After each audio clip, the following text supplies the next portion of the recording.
How's she going, eh? I wanted to talk a little about what I use for shop supplies and winterizing your hot rod. So, for a penetrating fluid, I found the best thing is make your own and mix ATF and acetone 50-50, put it in a little squirt bottle, and if that doesn't break it loose, nothing will. If you're cleaning old carburetors, like those puppies that are all gummed up, buy concentrated lemon juice. Put it in a pot in the stove. Don't use your wife's nice pot. Get an old shitty pot. And let all your parts simmer, and the acid and lemon juice almost peels off a microscopic layer, and your carb should be good as new. For sealant, this is my go-to. Front and back of intake gaskets. I put a thin layer around water jackets, corners of oil pan. Pretty much anything that's not real hot, that's what I use, and it's great stuff. It's the best. For like exhaust manifolds and stuff like that, I'll put like manifolds on dry, like no gasket I mean, and I'll put a thin layer of this, and even around donuts on your manifolds it works great. It's I think it's the highest heat rating out of all the RTVs, so it works great too. Those are the only two I buy. I don't piss with red or blue or anything else anymore. That's all I use. I also like this stuff. I used to like the stuff that was called Indian Head, but I don't think they make it anymore.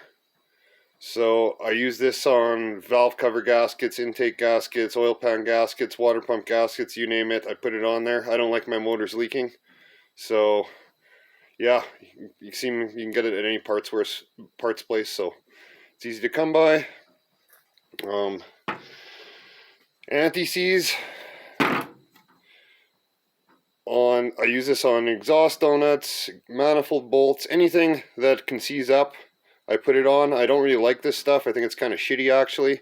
The best is Jet Lube Copper Coat. It's more greasy. It seems to apply better than this stuff, but anyhow, it'll work in a pinch. What else? Yeah, here's same thing. This is Copper Coat, but yeah, the Jet Lube brand is better. Thread sealant. I'm a plumber, so I know a little bit about sealing threads. This is my go-to.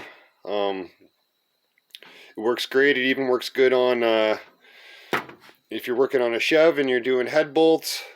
It works good because they go on the water jacket, or on a Dodge into the exhaust manifold bolts. It'll seal them up.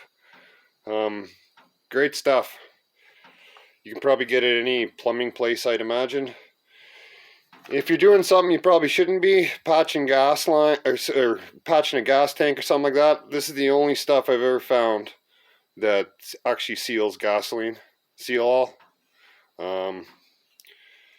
Yeah, it works good for that, but that's kind of when you got no other options. Use this. For assembling motors, I use this on everything when I assemble a motor. I've even used it on cams that I didn't have proper cam break-in stuff, and I just covered the cam in this, and I've never rounded a lobe. So anyhow, it's good stuff for that. It's real sticky shit. It stays on there for a long time. You can assemble a motor with it, and you can keep it in your garage for a year, and it's still got a coating. So that's what I use.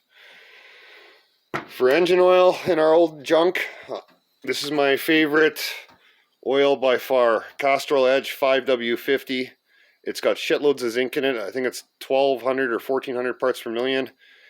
It's great in the cold because it's 5 weight, and it's as good as 2050 in the hot. It's great oil. I don't think there's anything else on the market as good as this oil. This is my go-to. If you're cleaning up greasy parts and you don't have a parts washer, get yourself some oven cleaner.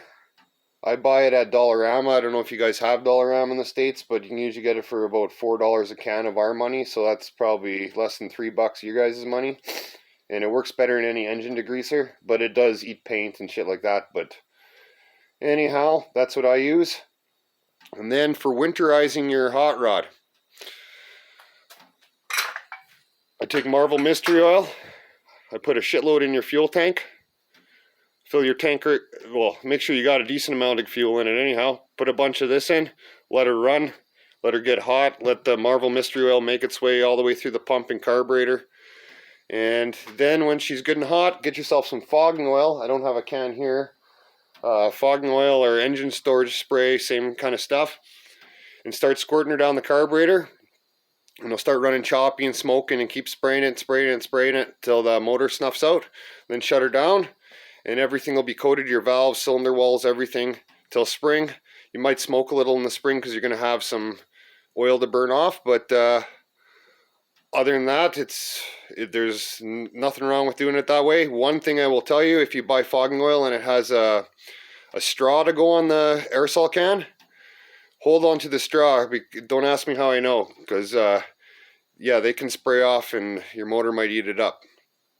So yeah, I'm not saying my way is the best way, but it works for me, and everyone's screw's different, and this works for me, so that's what I do. And I'm going to start putting together this 455. I got everything together now to put a motor together. I got a brand new set of heads this week. They're not out here yet, but they're GA heads with hardened seats right from the machine shop. I got them used for $200, and they've been wrapped in plastic in some guy's garage for God knows how long, but they're right from the machine shop, never ran, perfectly cleaned. And I bought a new little car today to put it in, and it's a 60 Studebaker Lark 2-door. And yeah, it should be a cool little car, and we'll see how the big block Olds fits in it, but it's going to go in there one way or another. All right, have a good one. Till next time.